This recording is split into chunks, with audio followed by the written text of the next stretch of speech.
Okay, so today we're going to ask one simple question. Can VHS succeed where others have failed? There have been several entries into the ASIM horror genre, and while they're fun in their own way, we can't say they're exactly successful.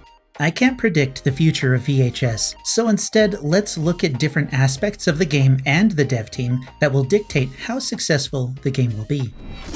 Space Coconut. Let's start with the dev team.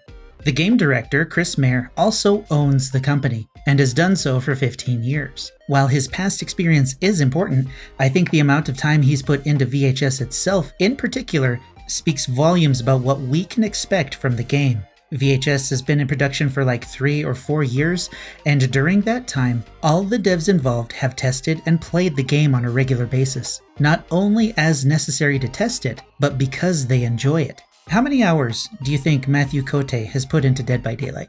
I personally have no clue, but we can remember when he was famously bullied by survivors during that media tour, and we can take a guess.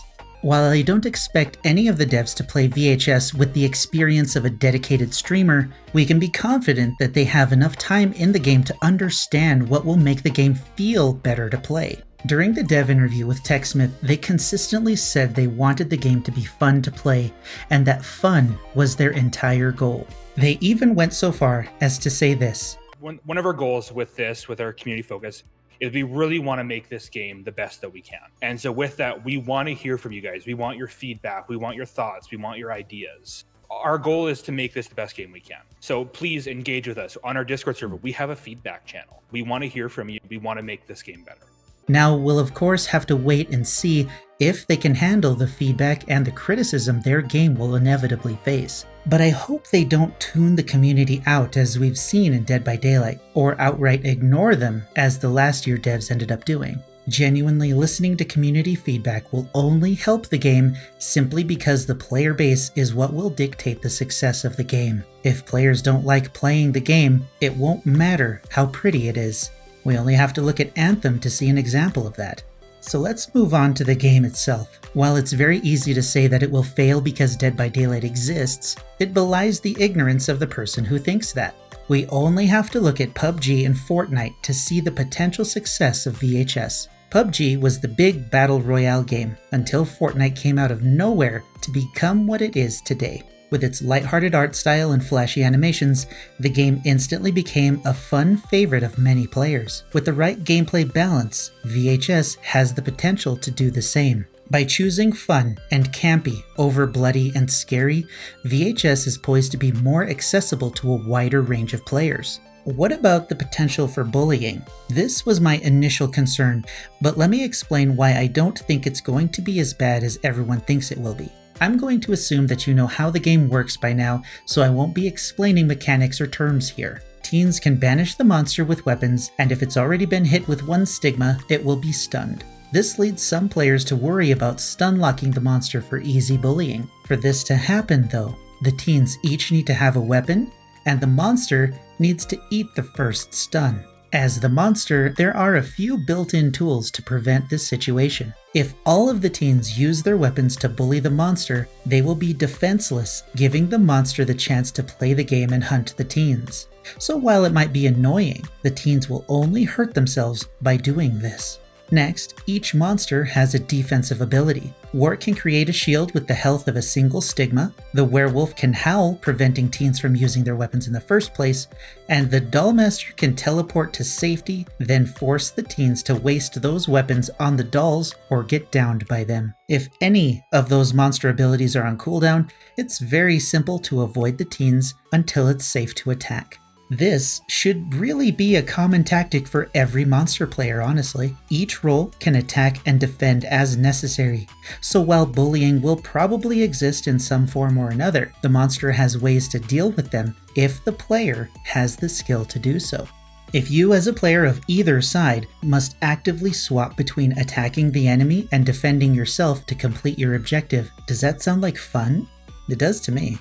Okay, so what if something is genuinely problematic in the game that makes the game feel less fun to play for one role over the other? If something like that pops up, then we have to hold the devs to their word about listening to feedback and see what they do about it.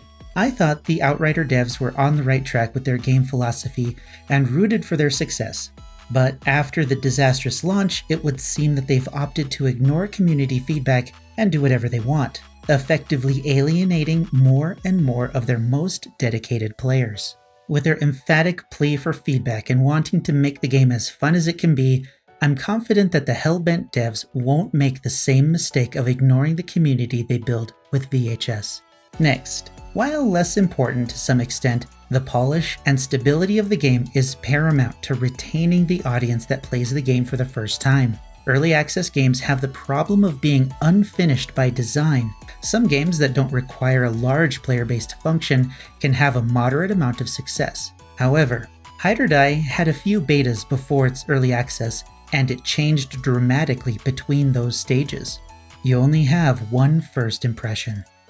Once they revealed what they had, players were less than impressed, so they changed it completely by their next beta, which left even more people confused and less impressed. Then they changed it a third time for their early access release, which was completely different from both other iterations, which led to the game dying almost immediately. VHS seems to have had a clear direction from the start, which let the team make it as clean and smooth as possible. Audio, which was one of Monstrum's weak points, has been addressed through some Microsoft tech that the team decided to use, and I'm excited to hear what that's like. In a game like this, the audio is always important. All of that to say that VHS looks like it's stable and pretty, which for a free-to-play game will be enough to bring in new players that want to try something new. Of course, we'll know just how stable it really is when we get our grubby little hands on it, but if the release is smooth, and the players keep playing the game regularly because they enjoy it, and the devs make adjustments as needed and as requested within reason, I don't see how the game could fail.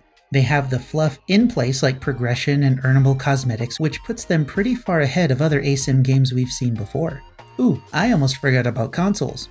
A lot of DBD people are saying that the game will fail without console support, but they seem to forget that Dead by Daylight was PC only for a year before they rolled it out to consoles. We'll probably see the same happen with VHS, and if they manage to make it stable on consoles, they'll instantly be ahead of Dead by Daylight in that regard, and could easily take a bite out of the lucrative console playership. In the end, we really have no idea if VHS will succeed or fall into the same trap that other ASIM games have fallen into. But by deliberately taking a different route from DBD's gameplay loop and taking lessons from behavior's good and bad decisions, the Hellbent team are in a good position to provide players with their long-awaited Dead by Daylight alternative. VHS doesn't need to kill Dead by Daylight to be successful. It just needs to be fun. And I'm optimistic that the Hellbent team has accomplished that with VHS.